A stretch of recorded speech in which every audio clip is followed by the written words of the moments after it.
sa ating mga local government units, lalong-lalo na sa mga mayor, na hayaan ng pauwiin ang mga OFWs na sumunod na po sa protocol na testing bago sila pinauwi sa kanilang mga probinsya. Nagsalita rin po ang Presidente tungkol po doon sa pangangailangan na protektahan ang kalusugan ng ating mga health professionals. Kaya iniisip na nga po niya kung po pwedeng pigilan sila kung sila po ay magtatrabaho sa mga high-risk areas. Kinakailangan din pong ganitong hakbang dahil kinakailangan din natin dito sa ating bayan ang serbisyo po ng ating mga kababayan. Nagkaroon po ng presentasyon kahapon ang mga tagapagpatupad ng ating programa para sa COVID-19. At kahapon po nagbigay ng presentasyon si BCDA President Vince Dizon at bisita po natin siya ngayon para magbigay ng karagdagang impormasyon tungkol dito sa tinatawag na test. Nagpasalamat din po ang Pangulo sa mga private sector companies na tumulong po sa panahon ng COVID-19. Napansin po natin at sinabi talaga ng Presidente na dahil nahabag ang kanyang damdamin sa tulong na binigay ng mga tao na kung mga nakalipas na panahon meron siyang harsh words, nagpapasalamat na siya at sinabi nga po ng Presidente ay humihingi po siya ng dispensa at inimbita niya na pag-usapan na lang ng gobyerno kay Ayala Group of Companies at MVP Group of Companies kung anuman ang kanilang problema sa gobyerno. Sinabi rin po ng Presidente na wala na pong peace talks sa panig ng gobyerno at ng CPP-NPA na pinamumunuan po ni Jose Maria Sison. Tapos po, pinaanunsyo rin po ng ating Pangulo na magbibigay po siya ng pabuya na hanggang 30,000 pesos doon po sa mga whistleblowers na magsusumbong kung sino-sino mga lokal na opisyales ang kinukurakot ang ayuda na binibigay ng gobyerno para sa taong bayan ngayong panahon ng COVID-19. Siyempre po, inulit niya na yung mga LGUs po ang pakiusap niya kung tapos na yung protocol na sila ay na-test na, hayaan nang umuwi at doon na mag-quarantine sa kanilang mga probinsya dahil karapatan naman po ng mga kababayan natin na umuwi sa kanilang mga tahanan. Balitang IATF naman po tayo. Well, kahapon po, inapruban po ng IATF ang mga sumusunod. Una-una, yung pagtigil po ng mga inbound flights hanggang May 8, 2020, 11:59 p.m. Ang mga exceptions po ay mga official flights, emergency flights, cargo ambulance, medical supply, weather mitigation, maintenance flights, at international flights for stranded foreign nationals.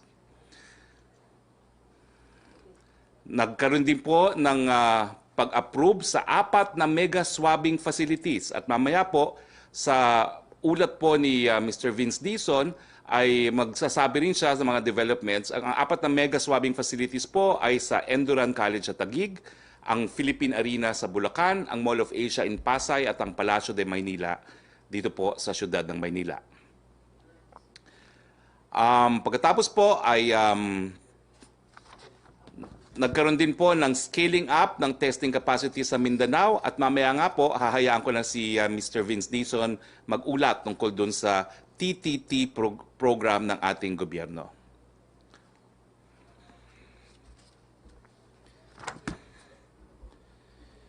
Meron din pong na-approve na ang tawag po ay yung updated classification and decision tool for declaration, extension, or lifting of community quarantines in provinces, highly urbanized cities, and independent component cities. So meron na po tayong basihan kung kailan po maililift o magpapatuloy ang ECQ sa mga probinsya, highly urbanized cities, and independent component cities. Na-aproban din po ng IATF ang creation ng IATF Screening and Validation Committee na bubuuin po ng mga undersecretaries ng iba't ibang ahensya gaya ng DILG, Department of Health, Department of Trade and Industry, Department of Labor and Employment, Department of Agriculture, Department of Social Welfare and Development, at iba pang mga ahensya. Ang mandato po nitong Screening and Validation Committee ay para magkaroon po ng isang proseso kung saan iaapila o i-validate yung desisyon sa mga lugar na magpapatuloy ang ECQ o di naman kaya ay bababa na sa GCQ. Nagkaroon din po ng pag-approve doon sa iba't ibang mga aktibidades na ipaalam sa nasabing mga classification at decision tools ang sa iba't ibang local government units, no? Epidemic response framework to subnational government entities. Ang mga sumusunod naman po ng rekomendasyon ng Department of Transportation na maghanap po tayo ng paraan para bigyan ng suporta ang ating mga tsuper. Uulitin ko po, pag-aaralan pa lang po yung rekomendasyon na magbigay ng fuel subsidy para po doon sa ating transportation sector. Hindi pa po naaprubahan yan, pag-aaralan po yung rekomendasyon na yan. Meron ding rekomendasyon na hingin ang mga nagpapautang sa transportation sector na magpautang ng mababang interes at saka yung kung po pwede po yung deferment ng payment sa mga iba't ibang nagpautang sa ating transportation sector nang wala pong interest, no? Yung deferment of payment to financing institutions of amortizations without interest.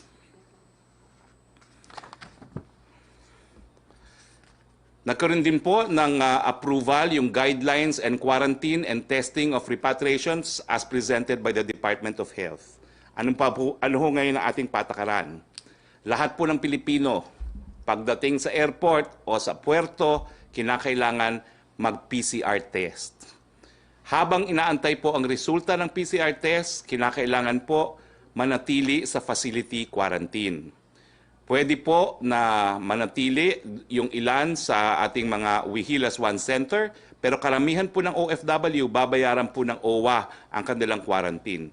Ito po ay hanggang 2 o di naman kaya 3 araw dahil aantayin lang po ang resulta. Kung negatibo naman po ang resulta, po pwede na po sila umuwi sa kanilang mga tahanan, pero kinakailangan pa rin mag 14-day home quarantine. Nasa na ho tayo sa ating laban dito sa sakit ng COVID-19? Well, kahapon po nagkaroon tayo ng sumatotal na 9,485 cases. At ang mabuting balita pa rin po, napakadami pong gumaling kahapon. Ito po yung highest single day COVID-19 recovery, 101. So ang sumatotal na pong gumaling ay 1,315. Meron pa rin po tagong karagdagang mga namatay at ang sumatotal na po ng namatay sa sakit ay 623.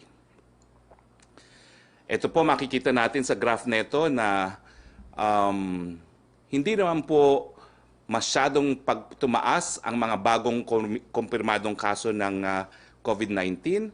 Parang nga pong nagpa-plateau na siya, no? So parang nakapakita po yan na talagang epektibo yung ginawa nating ECQ.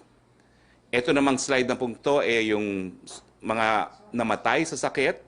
Patuloy pong tumaas, pero kung makikita nyo po, hindi masyado mabilis yung pagtaas on a daily basis. Bumagal na po yung pagdami ng mga namamatay. At ito pong balita, napakabilis naman ang taas ng numero na gumagaling po sa sakit na COVID-19.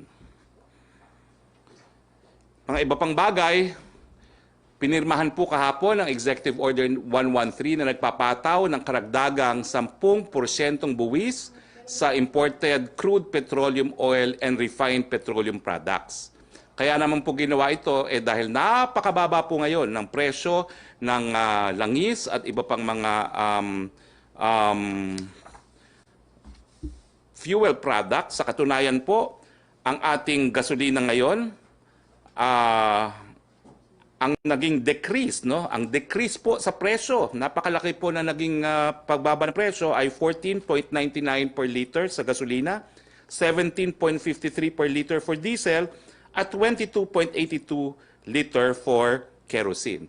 So yung 10% pong ipapataw na karagdagang buwis, maliit na maliit po yan dahil ang mura-mura na nga po ngayon ng presyo ng langis at ang iba pang petroleum products. Gagamitin siyempre po natin yung karagdagang 10% na buwis para sa pangangailangan natin dito sa COVID-19. Nakasaad din po sa EO na babalik sa 0% ang modified rates of import duty sakaling tumaas ang presyo ng pandaigdigang langis. Okay, questions? Pero bago mag-questions po, Pakikilala ko po muna sa inyo si Mr. Vince Dizon. Si Mr. Vince Dizon po ang pangalawang tagapagpatupad po sa National Task Force COVID-19. Siya po ay presidente ng BCDA Corporation at siya rin po ang Presidential Assistant for Special Flagship Projects. Mr. Vince Dizon at ang TTT programa po ng ating gobyerno.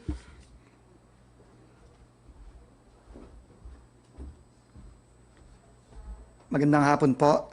Thank you very much, Secretary Harry Roque. Nandito po ako ngayon para ipresenta ang programa para sa T3 o yung tinatawag nating Test, Trace, and Treat. Ito po isang programa ng gobyerno natin kasama ng pribadong sektor para labanan nating sama-sama ang COVID-19. Gusto ko pong mag-umpisa ngayon na ipakita sa inyo ang isang quote na galing sa World Health Organization. Yung lang pong naka-highlight ang aking babasahin para po makita natin na napaka-importante po ng testing sa paglaban dito sa COVID-19. Sabi po ng WHO, you cannot fight a fire blindfolded, and we cannot stop this pandemic if we don't know who is infected. We have a simple message for all countries. At yung mensahe pong yon ay to test, test, at test. So, alam nyo po, ang kalaban po natin dito ay ang sakit na COVID-19. Kaya lang po ang problema natin, nagtatago po yung sakit na yan sa ating mga kababayan. At kailangan po nating malaman kung sino sa atin ang may sakit sa pamamagitan ng pagtetest. Yun lang po ang pinaka-importante nating kailangan gawin. Yun po ang pinaka-importante kailangan nating gawin ngayon at sa mga susunod na araw. At dahil po ang pag-test, ang translation po niyan, kapag tayo ay nag-test ng marami po tayong buhay na masasalba. We will save a lot of lives if we ramp up testing. Lalong-lalo na po sa ating mga kababayan na walang mga paraan para mag-self-isolate. Alam naman po natin, hirap po ang ating mga kababayan at ang kanilang mga living conditions ay hindi nila kakayaning mag-self-isolate, kaya kailangan po talaga natin silang i-test at i-isolate at i-treat. Kanina po, kami po ay nag-inspeksyon sa ating mga centers na ginagawa natin ngayon para mag-ramp up po ng swabbing. Makikita po natin siguro sa mga susunod na mga slide na ready na po natin ang sinabi kanina ni spokesperson Harry Roque na mga swabbing centers po kung saan kailangan nating dalhin doon ang ating mga kababayan simula po sa ating mga OFWs para po doon natin sila isa-swab sa isang napaka-safe na lugar. Safe hindi lamang sa ating mga OFW, sa ating mga pasyente, pero safe din para sa ating mga frontliners. Meron po diyang mga testing booth na makikita kayo na talagang very secure at very safe ang ating mga frontliners para sila naman po ay hindi mahahawa o mai-infect in case na meron po sa ating mga kababayan na nagdadala ng virus na COVID-19. So, sa mga susunod pong mga araw, ira-ramp up po natin ang laboratory testing. Na report po natin sa ating Pangulo kagabi na right now, meron tayong 20 laboratories. In fact, I think as of yesterday, 22 na ito. So 22, meron pa tayong dagdag na 56. Ang target po natin by May 30, 78 na po ang ating mga laboratorio sa buong Pilipinas, kasama na ang Visayas at ang Mindanao. Siyempre po, kung makikita natin ang mapa, ang pinakamarami pong infection natin ngayon ay sa island of Luzon, lalo na sa Metro Manila. Kaya po hindi tama lang na mas marami tayong laboratorio doon. Pero magsi-scale up na rin po tayo ng mga iba't ibang laboratorio sa buong bansa, including Visayas and Mindanao. Importante po itong gagawin natin ito dahil sa mga darating na araw at darating na buwan, kailangan po ready tayong mag-test ng ating mga kababayan. Dahil po, hindi hihinto ang ating testing, hindi hihinto ang ating pagtetest. Ngayon po, nasa 5,000 per day pa lang po ang ating daily test on average. Gusto natin po sa pamamagitan nitong 78 laboratories na to, tumaas tayo ng 30,000 per day. Pag tayo po ay umabot na ng 30,000 per day, nandun na po tayo sa level ng testing katulad ng mga bansang talagang nag-invest sa testing tulad ng South Korea at ng mga iba pang bansa. At mas mataas pa tayo sa level ng Singapore at ng Israel. Yun po ang ating goal at naniniwala po tayo na kung ma-activate natin ang labs na to, magkakaroon na po tayo ng capacity to test 30,000 per day by May 30. At gagawin po natin to sa tulong ng private sector. Unang-una po, no, ang pinakamalaki pong laboratorio ngayon sa Pilipinas ay ang laboratorio ng Philippine Red Cross sa pamumuno po ni Senator Richard Gordon. Kaya tayo po talaga nagpapasalamat po tayo kay Senator Gordon at sa mga magigiting at bayani nating mga kasamahan, kababayan sa Philippine Red Cross. Dahil po talagang napakalaki ng kanilang ginawa at napakalaki po ng kanilang kontribusyon sa ating testing capacity. At hindi pa po ata hihinto ang Red Cross. No? Magtatayo pa sila ng iba pang mga testing facility sa Metro Manila, sa Central Luzon, sa Southern Luzon, at sa Visayas at sa Mindanao. Kaya po muli nagpapasalamat tayo kay Senator Gordon at sa ating mga kababayan sa Red Cross. Pero hindi lamang po Red Cross, pati po ang mga private companies tulad ng Unilab, ng Ayala, ng San Miguel, yung ating pong mga hospital tulad ng St. Luke's, Makati Medical at yung pong mga ospital sa nakasama sa Metro Pacific Group of Companies. Sila po ay magsasama-sama dito sa tinatawag nating T3 Coalition kasama ng ating DOH, kasama ng ating gobyerno para mag-ramp up tayo ng testing capacity. Ang immediate po nating goal, no, in the next few weeks ay iswab at itest ang 25,000 OFWs at overseas Filipinos sa ating sa Metro Manila at sa Greater Metro Manila area. Ito po yung mga seafarers natin, mga land-based OFWs at mga overseas Filipinos. So, ito po, no, yung mga mega swabbing centers natin. Bibilisan ko na lang po ito para mas marami tayong panahon sa katanungan. Nasabi na po ito ni spokesperson Harry Roque kanina. Meron tayong 4 na swabbing centers. Magpapakita pa po tayo ng mga ibang pictures. Ito po ay sa palasyo. Nandito po kami kanina ni Secretary Duque at ng ating Chief Implementer na si Secretary Galvez. Ready na po yan ang ating magigiting po na Philippine Coast Guard at mga kasamahan natin sa Bureau of Fire Protection ang o-operate po nito. Sila po yung mga nakikita natin ngayon sa picture na naka-PPE. At makikita nyo po yung mga booth, protektado po sila dyan. Ito po, meron din po tayong tinayo sa NAIA 2 at sa NAIA 1. No, meron pong mga swabbing centers dyan na mag-ooperate na. Pagka nagbukas na po ang ating mga airport at immediately po paglabas ng ating mga kababayan sa kanilang mga flight, isa-swab test na po natin sila para po lumabas na po ang kanilang mga PCR results sa loob ng 24 to 48 hours.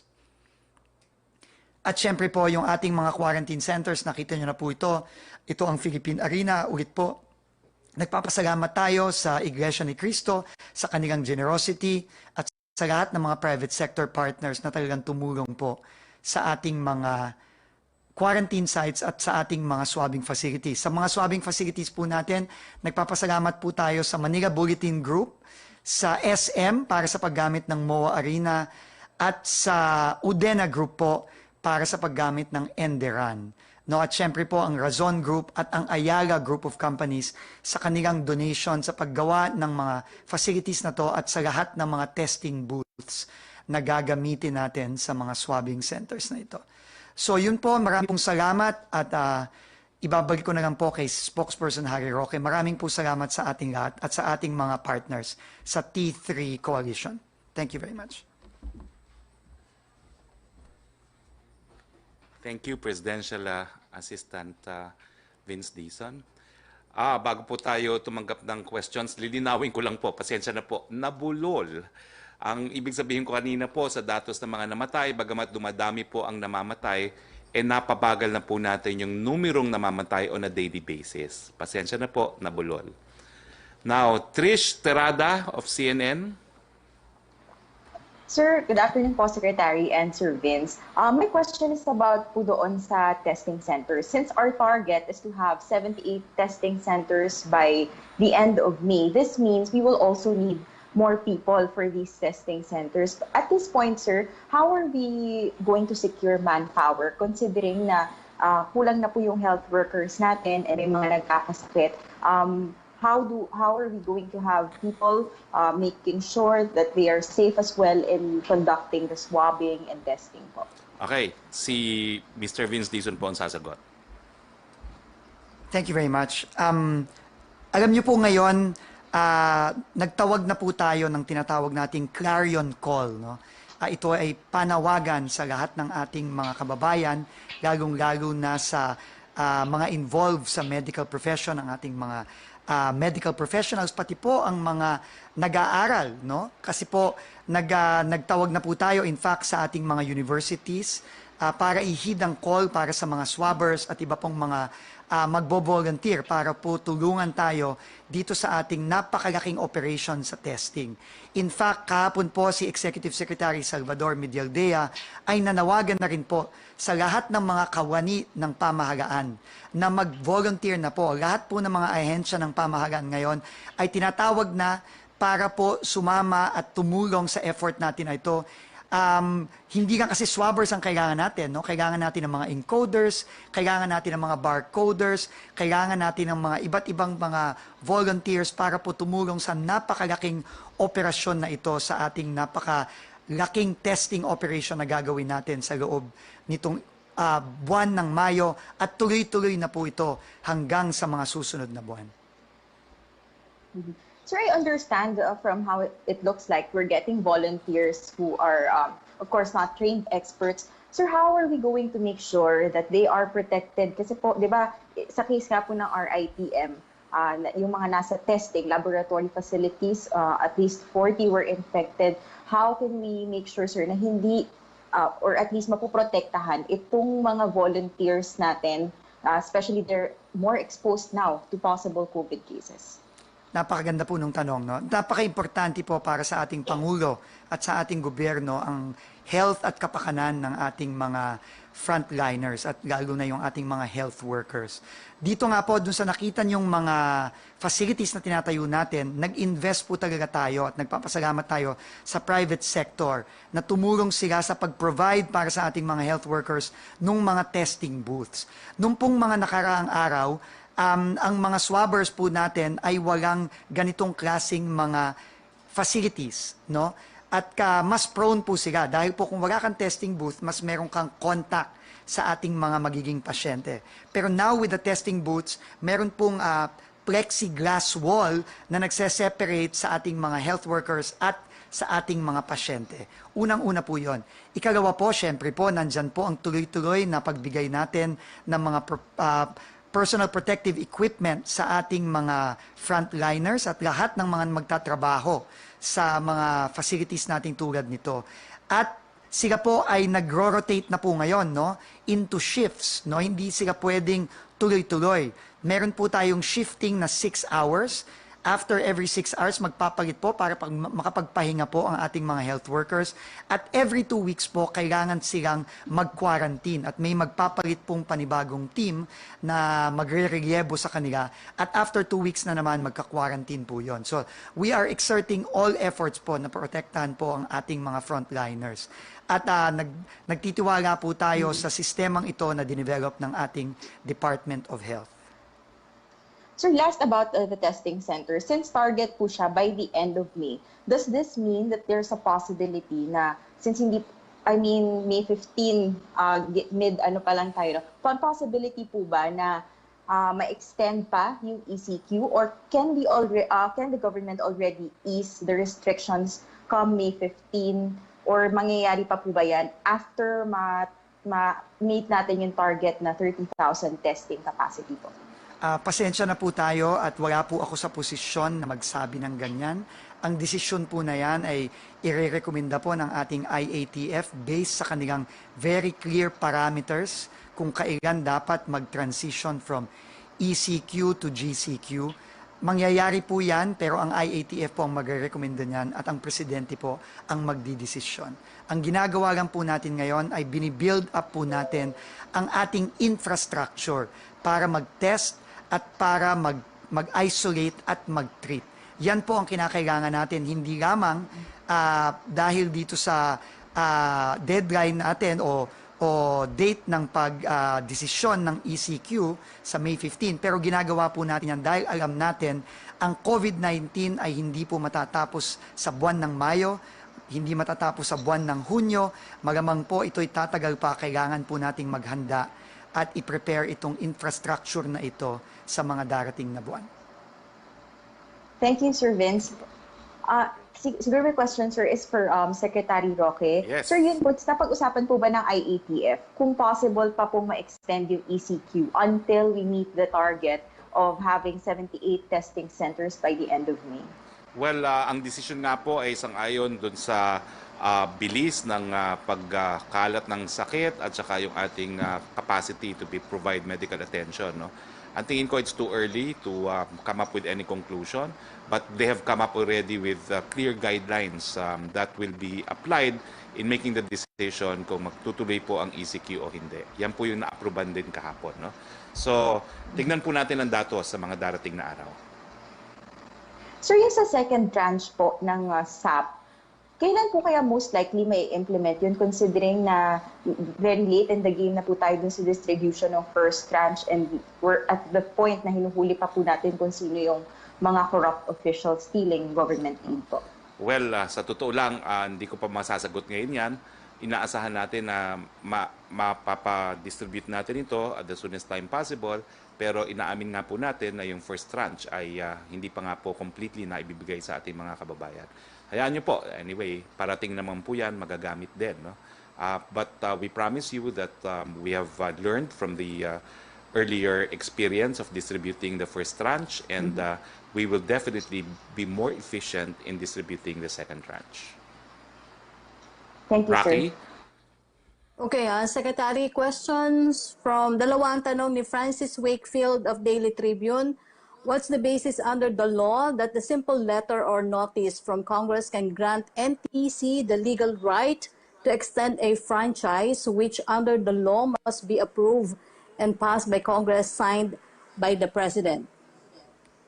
Well, I don't think NTC will let any institution influence its decision. No? Alam niyo po, in administrative law, yung dalawang konsepto po, yung exhaustion of administrative remedies at saka yung doctrine of primary jurisdiction, ayan po yung nagsasabi na kapag very specialized yung issue sa batas, kinakailangan hayaan mong desisyonan yung ng mga tribunal o mga quasi-judicial bodies na merong sapat na kakayahan para desisyonan yung bagay na yan. Ang issue po ng prangkisa sa broadcast industry ay isang ganyang bagay and that is why the official position of the President is since the matter is pending with the NTC, we will respect the decision of the NTC pero sa ngayon po, antayin muna natin ang decision ng NTC.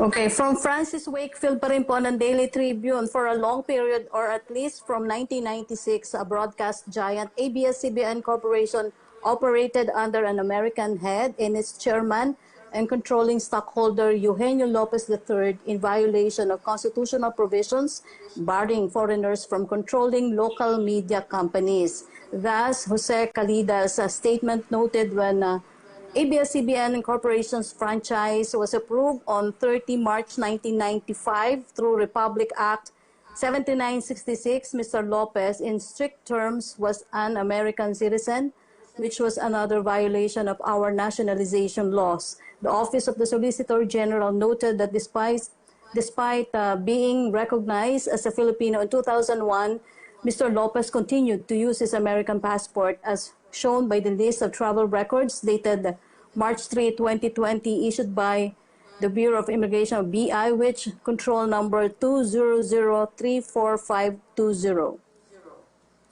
Well, sigurado po ako, isa to sa mga bagay na ikokonsidera ng Kongreso. Ngayong pinag-uusapan na po kung bibigyan ng renewal ng prangkisa ang ABS-CBN.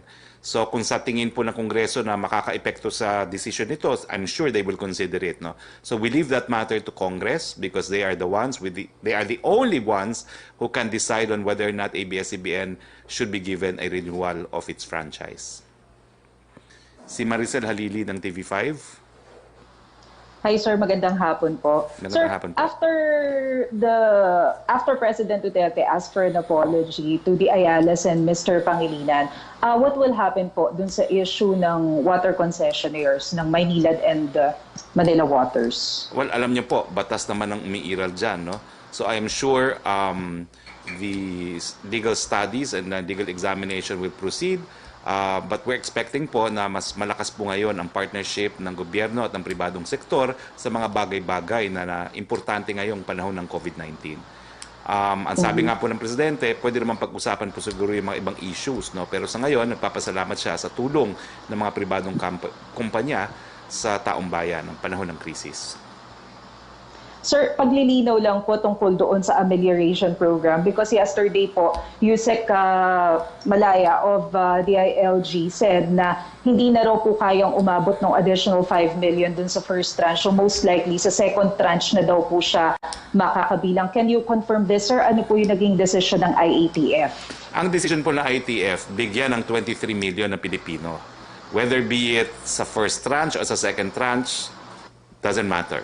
Basta importante, yung 23 million will get between 5 to 8,000 for that month. Yun po ang decision ng IATF. Sir, last na lang po. Doon po sa report ni President Duterte sa Senate, he mentioned na meron daw pong na-record ang PNP na 763 cases of crimes against women and 521 crimes against children since the implementation of the enhanced community quarantine. Is there an increase on the domestic violence? Why does the President find it necessary to include this on his report po? I'm not sure kung meron pong increase. I guess it's just a matter of fact that the President stated what appears in the logbook of the PNP as recorded crimes against women and children. Sir, pahabol lang. Meron din po kasing na-mention si President dun sa report na one of the challenges dun sa distribution ng SAP is that some local officials are threatening DSWD personnel. What kind of threat po yung nire-refer ni President Duterte dito? Alam niyo naman, mainit talaga yung usapin na kung sino dapat mabigyan. No? At ang ginagawa kasi ng DSWD, verify yung mga listahan na sinumite ng mga pamahalang lokal. Siguro naman, hindi naman po criminal threat yan, kundi siguro init ng ulo rin dahil marami sa binigyan nila ng rekomendasyon na mapasama ay hindi po sinama ng DSWD. I do not know exactly kung ano yung sinasabi ni Presidente, pero I could imagine yan po yung nagiging sigalot. Kumbaga, yung mga mayor na frustrate na yung mga sinabihan nila mga constituents kasama sa listahan ay hindi napasama sa listahan ng DSWD. Okay. Thank you, sir. Yusek Roque. From Vance Fernandez ng Police Files, paano daw po i-manage itong mga solid waste, toxic, hazardous waste? Buong Pilipinas may infection, hospital waste, mga plastic, tin can, plastic bottles, dati na daw problema, bawal ang open dump site, sanitary landfill. Ilan ba ang approved sanitary landfill sa buong bansa? Sa dami ng basura, saan daw po itatapon itong mga toxic waste ngayong nahaharap tayo sa COVID-19 crisis? Well, I'm sure si Yusek po ng DNR in charge of solid waste can answer this better, no? Pero ang alam ko lang po, meron po tayong mga special cells sa ating mga landfill for hazardous waste. So doon po siya itatapon, no? At alam ko rin po, meron tayong mga specialized treatment and storage disposal facilities na pinatatakbo po ng mga pribadong kumpanya. So dyan din po pupunta yung hazardous waste na yan. Joyce? Joyce? Joseph muna. Joseph. Secretary. Ayun na si Joyce. Secretary. Okay, go ahead. Apo. Yes. Apo. Secretary. Hello? Yes, Joyce, go ahead. Okay po. Secretary, in-announce na po ni DepEd Secretary Leonor Briones na August 24 po ang start ng school year, pero hindi daw po lahat ng mga paaralan will be allowing the students yung physical na pagpasok. May mga iba po nagagamit ng virtual or digital learning tools. Na-identify na po ba ng IETF which places po ang papayag na physically papasok ang mga estudyante at alin naman po yung for virtual or digital learning system? Actually, on this issue po, we defer to the Department of Education, no? Kasi nga po, ang early recommendation, September, no? Pero ang sabi nga ng DepEd, we have to implement the law, no? And it's our mandate to implement the law, and that is why we respect the decision of DepEd to open some of the schools on the 23rd, no? 24th bang sabi mo? 24th. 24th, no? Now, wala na pong ibang decision ng IATF dyan. Siguro po, the DepEd can give further details on this. Okay. Another topic po, sir. Doon lang sa follow-up sa question ni Mase on apology ni Pangulong Duterte sa mga Ayala and also kay Manny Pangilinan. What is the consequence of the President apologizing to them? Does this mean hindi na po tayo magpupursue ng cases against them? Kasi I believe that may mga threats po before ng economic sabotage, graft, and corruption against these water concessionaires. Sabi naman po niya, pwedeng mag-usap sa mga issues between these companies and the government, no? So I think that's an indication na kung po pwedeng out-of-court settlement, he will explore out-of-court settlement. Pero yung mga issues na linabas ng ating presidente, larong-laro na sa water concessions, remain. Siguro po yung pag-uusap dun sa kung paano babaguhin yung concession agreement ng dalawang kumpanya na nabibigay ng tubig sa atin. So this does not mean na clean slate na yung mga water concessionaires natin. If ever may makita po na violations pa din or yung sinasabi nga nilang allegation of onerous contracts before, mapapanagot pa rin po ba sila doon? Well, kumbaga sa ordinaryong kasuhan, no, usap muna tayo bago tayo magdemandahan. Siguro yun po ibig sabihin ng ating presidente. Okay. On another topic, sir, dun sa naging comment ni Chief Presidential Legal Counsel Attorney Panelo on what he believed was a definition of invasion as a valid basis for martial law. Is this something that he advised to the President, looking at this pandemic as an invasion, which could be a valid ground for declaration of martial law? I think that is the personal view of Secretary Panelo. There is a memo which designates the Office of the presidential spokesperson as the only authorized office to speak on behalf of the president and on behalf of the executive branch of government. We cannot, of course, deprive Secretary Panela of his freedom of speech. But since your question is this an advice given to the president? Probably. But the president, being a long-time public servant, is a specialist not only in criminal law because he was a prosecutor for many years, but is also a specialist on constitutional law because for the past 30 years, siya po ay naging elected public official. He's probably one of the most noted constitutionalists in this country right now by experience, if not by academic training. Okay, kasi po si Secretary Menardo Guevara, he said, nag-comment siya sa definition ng invasion and he said it can only be used with regards to actions of human beings and not viruses. Pagdating po dun sa definition ng invasion, relating it to martial law. Do you also share the same sentiment or do you agree with the same definition? In legal parlance, I concur with the view of Secretary Guevara. Okay. Since last night po, Secretary, itong naging comment ni Secretary Panelo, it spurred a lot of negative comments. Most of the comments are against the government, floating this idea after the palace already denied na one of the options ang declaration of martial law. How do we handle these negative comments now being faced by the government? Well, lalagay ko lang po sa proper context. Ang sabi ng Presidente, hindi siya mag-aatubili, magdeklara ng martial law, sang-ayon po dun sa basihan na nakasaad sa ating salaging batas at yan po ay rebelyon ng NPA. Lalong-lalo na kung patuloy nilang aatakihin na ating sundalo para nakawin yung mga ayuda na nakalaan sa ating mga kababayan. So I think that is the presidential proclamation on this issue. Hindi lang po ako nagsalita niyan, ang Presidente rin po ang nagsalita niyan. Ibig sabihin po, magkaiba po sila ng posisyon ni Secretary Panelo. Last na po from me, sir. Do you confirm na deny daw po yung request na Naga City na maisailalim sila sa ECQ? And if yes, are there other places po na na-deny din ng IETF for ECQ implementation? Siguro hindi naman na-deny, hindi pa naaktuhan. Kasi ang alam ko, yung application po ng Zamboanga City at saka yung Legazpi and Albay came at the nick of time, kumbaga, no? Dahil talagang patapos na yung meeting ng IATF at pahabol na nga lang po yung request na yun, kaya hindi napasama sa EO. Siguro wala pang pagkakataon lang na pag-usapan sa IATF. Very last na lang po, sir. Bali, ilan po yung may pending request na masama rin po sila sa ECQ? I will check po, pero kung hindi ako nagkakamali, mga 7 po ang meron pang pending requests. Okay. Rocky? Thank you, Secretary. Thank you. Okay, from Angel Ronquillo ng DZXL, yung daw sa 30,000, kung meron na daw pong natatanggap na reklamo yung ating mga, dito sa mga tiwaling local officials. And paano daw po i-validate yung sumbong sa mga tiwaling officials? Baka daw po yung iba kasi kaaway lang yung barangay officials para makaganti at gusto lang kumubra ng 30,000. Well, kinukumpirma ko po na ako mismo sa telepono ko, napakadami ko nang nakuha. Ang sagot ko po, hindi sapat na magsabi o magparatang ng bintang. Kinakailangan po magbigay ng ebidensya, gaya ng ebidensya na ginamit dun sa barangay councilor ng Hagonoy, Bulacan. No? Meron siyang video recording nung pangyayari. No?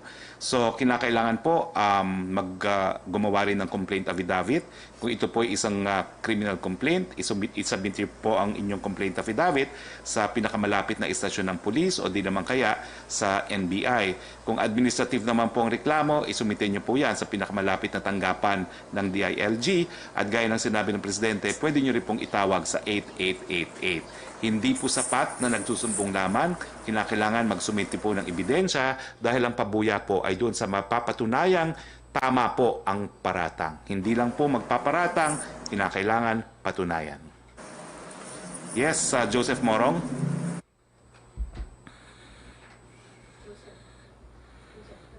Sir, good afternoon. Good afternoon. Yes, sir. So, just some quick fire questions, no? I texted you about it. It seems, no, maraming mga kababayan natin yung stranded. So yung tinext ko, sir, kagabi, paano yung movement? For example, within Metro Manila, GCQ, can somebody from Mandaluyong go to Manila para sunduin yung kanyang anak? Lahat naman po tayo, ECQ pa eh. So ECQ pa po yung So, lugar na sinabi nyo, no? Pwede naman kayo kumuha po ng IATF pass kung kinakailangan, no? Ngayon lang po, meron akong tinulungan na papunta sa isang GCQ area kung po pwede na ang lamay sa namatay na hindi naman dahil sa COVID-19. At ang proseso po ay kukuha kayo ng IATF pass doon po sa City Hall, no? So marami po akong kakilala na nagbabiyahe mula Baguio hanggang Manila dahil yung mga anak na iwan sa Maynila, kailangan na umakyat sa Baguio. Ganun po, kumukuha po sila ng IATF travel pass. Travel pass from the LGU, ng origin. Sa City Hall po sila nag-a-apply o sa munisipyo. So yan po yung magiging parang guiding principle natin. Yan Sir, po, yung dapat sa ano tupad lang, yan. Opo. sa schools, yung mga bata will return. How about the college students? Well, ganun din po ang petsa, no? Ang petsa po ay, ang rekomendasyon ng IATF ay Setyembre, pero CHED could probably also make its own recommendation. Ang importante nga po, dun sa mga lugar na GCQ ngayon, yung higher education institutes lang po ang pwedeng magbukas only for the purpose of completing the school year and preparing credentials, no? And emphasizing na kapag magbubukas sa mga GCQ, kinakailangan to utilize flexible learning. Okay. So yung pong may mga petition, I think, with regard to mass gathering, yung mga churches, they want to return to the churches already kasi how different daw po ba yung mga churches dun sa mga social distancing measures natin na ginagawa sa mga supermarkets, for example? Ay, hindi pa po talaga po pwede kasi ang nangyari naman sa supermarkets, nakikita na po natin yung mga larawan na i-implement talaga ang social distancing kasi nag-aantay. Pero sa kahit anong simba po, meron pong schedule yan, hindi man po pwedeng nag-aantayan, no? Hindi po pwedeng pumila para pumasok. Kailangan talaga pumila. Kaya ano mangyayari dahil ang service po sabay-sabay sumasamba. So kaya nga po minabuti na bawiin muna yung earlier recommendation na allow na nga itong mga religious gatherings. Anyway, it is Okay. only Sir- for now po, no, na nasa GCQ pa rin, pero kapag yung mga areas naman po na low ang risk, possibly po in the future, baka mapayagan niya. Pero sa ngayon po, hindi pa rin po pinapayagan. Sir, yung DOH po, ang sabi, I think one of the experts that the DOH is working with, ay may flattening of the curve na raw pong nangyayari. Would you confirm? There is a flattening of the curve.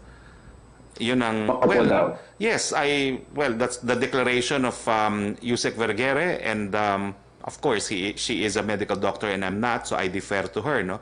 Pero even in the charts that we show in our press briefings, bagamat merong bahagyang pagtaas, no, nakikita nyo naman na kahit papano sa new confirmed cases, hindi na tumataas beyond yung bilang na 100, no? So bumababa pa nga sa bilang ng 100, hindi na tumataas sa bilang na 300, no? So parang Okay. it has flattened as far as, ano ba yon, 300 o 100? Pasensya na kayo, mahina yung aking mata. I think it's 300, no? Beyond 300 cases, no? So hindi na siya tumataas doon. So in a way, we can say it has begun to flatten. And what will that be? What effect will that have on easing the restrictions in Metro Manila? Well, tremendous because remember, it's a confluence of yung pagbilis ng pagkalat at saka yung capacity to provide critical care at saka yung ekonomiya, yan ang tinitignan natin, no? So, for as long as we have sufficient critical care facilities para dun sa mga magkakasakit, hindi naman natin po pwede na ma-ignore yung katotohanan na kinakailangan buhay na yung ekonomiya. So ang tinatansya lang talaga natin, ang kinukuha nating balance, kung ano na yung pwede na simulan na ekonomiya nang hindi naman magiging banta sa buhay dahil hindi natin kaya bigyan ng medical assistance. Okay? Sir, pasensya. One last on you. And sir, hold on. Yung sa mga sumbong, no, nagalit talaga sa presidente. Sabi niya kagabi yung word, yung kinakana, no? So parang 888 tatawag. And then what kind of response do they expect from 888? Well, kukunin siguro yung mga detalye. No? Wag po kayo mag-alala about your identity. As much as possible, we will protect your identity. And if need be, kung talagang kakasuhan yung tao, makakapasok kayo sa Witness Protection Program ng gobyerno. Pero pag-iingatan po namin yan, alam po natin na politics is always local. At dahil po dyan, bibigyan po ng careful attention yung inyong identity. Okay, back Sir, to can you, I Sec. go to Secretary Dizon? Dami mo ng last question, ha? O sige. Isa lang. Okay, isang question lang. Mr. Okay. Vince Dizon? Kay Secretary Dizon, you mentioned 25,000 tests so far, no? Yun yung target niyo muna initially dun sa mass testing. But after you finish with the 25,000, what kind of testing do we expect? Do we expect a mass testing such that any ordinary person should or will be tested dun sa mga testing hubs natin? Yeah, thank you, Joseph. Unang-una, yung 25,000 po napakita ko kanina, and maybe we can show it again, no, if possible. This is the target for the OFWs. This is the immediate target of the swabbing facilities. Because as Secretary Galvez pointed out yesterday, right now there are about 20 plus 25,000 OFWs and overseas Filipinos who are in the greater Metro Manila area under quarantine. And we have to test them as soon as possible in order to be able to decongest the quarantine facilities, the hotels, and the various other quarantine facilities in Metro Manila before we can start accepting OFWs again. Kaya kaakibat nito actually yung desisyon ng ating chief implementer na mag-suspend muna ng inbound flights into Metro Manila. So ito ang ating immediate goal, Joseph. Pero hindi lang ito ang itetest. Marami pang tinetest on a day-to-day basis. Nanggagaling po yan sa ating mga LGUs mostly na tinetest nila ang kanilang mga PUIs, PUMs, at ang kanilang mga health workers. Nanggagaling po yan sa ating mga hospitals, nanggagaling po yan sa ating mga kumpanya, no, na nagpapatest na rin daily. So the goal is to create a capacity of 30,000 tests per day by the end of May para kampante tayo na kapag lumawak ang ating mga kailangang itest, meron tayong ready na lab capacity para gawin ito. So it's really a preparation that we are doing for the coming weeks and the coming months. Ngayon, sino ang dapat itest? Meron pong protocol or tinatawag nila sa technical na lingwahe, algorithm, ang DOH dyan. No? Merong prioritization yan. Siguro po ang mas makakasagot niyan ay ang DOH because tayo po ang ating role ay operational, no? Para tulungan ng ating DOH, ang ating mga ahensya na i-build yung infrastructure para sa testing, no? Pero yung pong medical science, we lead that up to our doctors and our scientists led by our DOH. Salamat po, Joseph. Thank you. Stay safe. Yusek Roque, siguro because we're running out of Opo, time, kasi po Secretary. pagdating po ng alauna, bumibitaw na ilang mga television channels, no? So, Melo Acuña. Melo. Hapon po, Secretary. Yes, go, Good Melo. afternoon, Secretary. I just have several points, but we'll try to catch up. No? But do we still have the funds to address the COVID-19 requirements with the considerable amount of foreign loans we received lately? Would the Philippine economy be able to settle its obligations in the near and medium term, Mr. Secretary? Yes po. In fact, sa ngayon, hindi pa tayo humihingi ng supplemental budget sa Kongreso. Sapat pa po ang pondo natin as is. Hindi lang po natin alam kung hanggang kailan kasi itong problema sa COVID, hanggang walang bakuna at walang gamot, no? Pero for now, we're okay. Consistent po ang declaration ni Secretary Dominguez that we will honor all our international obligations.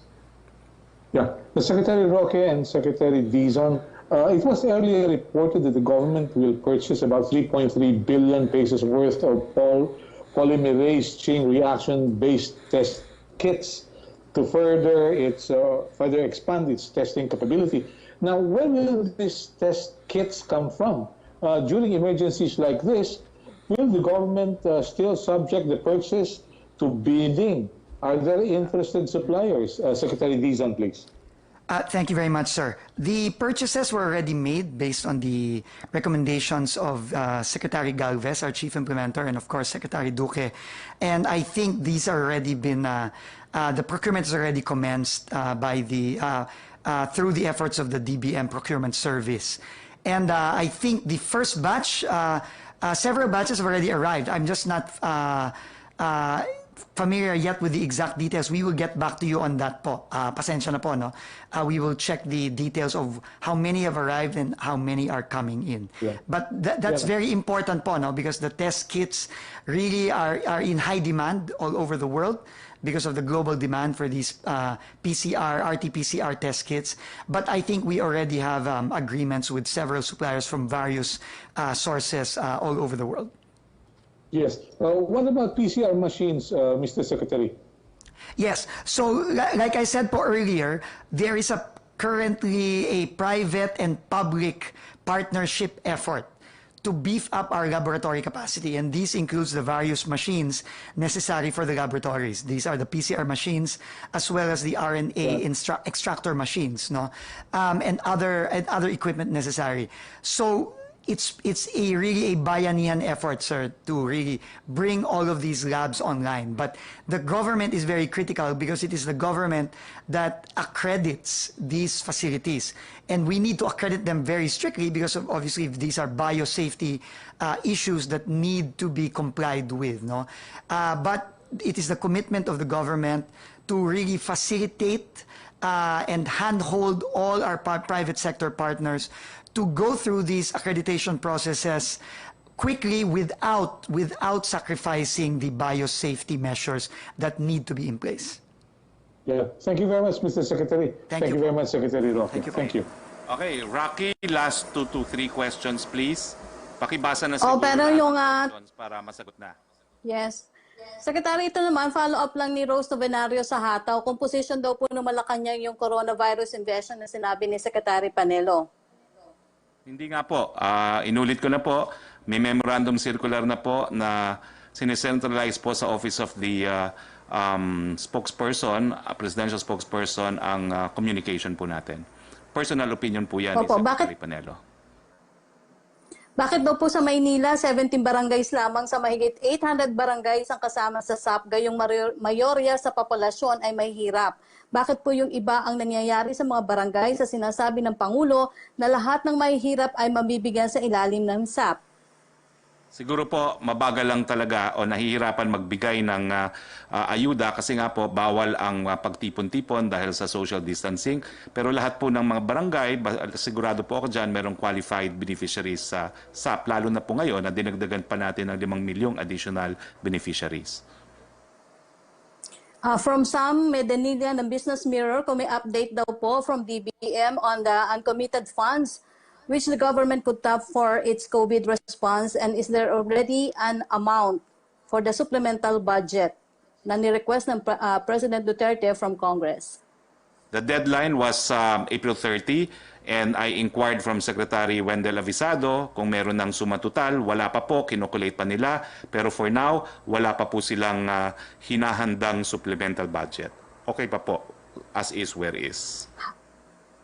How many build projects daw po ng government has been allowed by the IATF to resume construction in GCQ areas? Are there BBB projects which the government decided to scrap or postpone because of the COVID-19 crisis? Wala pa pong napapayagan na mag-resume even in GCQ areas, pero I'm sure pag-uusapan na po ito soon. Opo, yung tanong ni Jillian Cortez, pareho po nung kay Maricel at saka kay Joyce, from Pia Ranyada, what makes Vince Dizon the best choice for testing SARS? Why not a doctor or health expert for the role? Well, sinabi na po yan, sinagot na po yan ng Presidente kagabi. Vince Dizon is number one, honest. Vince Dizon is competent. Vince Dizon is a logistics expert. Siya po talaga ang kailangan natin dahil very crucial po ang testing. Kung hindi po natin ma-implement ang widespread and massive testing, di po natin malalaman kung saan ang kalaban. At buong buo po ang tiwala ni Pangulo kay Secretary Vince Dizon. Ganun din po ang aking pagtiwala sa kanya. Ako po ang president ng Vince Dizon Fans Club. From Julie Aurelio na Inquirer, can we have an estimate of how much manpower the government needs for the 4 mega swabbing facilities? How will the government maintain this manpower once the ECQ is lifted and work in the government, private sector resumes at the volunteers have to go back to work? Sagot na po yan. Tapos na po yan. Sagot na po ng gobyerno yan. Kung magkano man yan, sasagutin ng gobyerno dahil ito nga po yung pamamaraan natin na mahanap kung nasaan ang ating kalaban. Okay, Secretary, yun po yung ating mga naging katanungan ng ating Malacanang press corps at siyempre kasama na yun po yung ilang FOCAP members. Okay. So maraming salamat, Yusek Roque. Maraming salamat kay Secretary Vince Dizon at maraming salamat buong Pilipinas. Keep safe. Magandang araw po sa inyong lahat.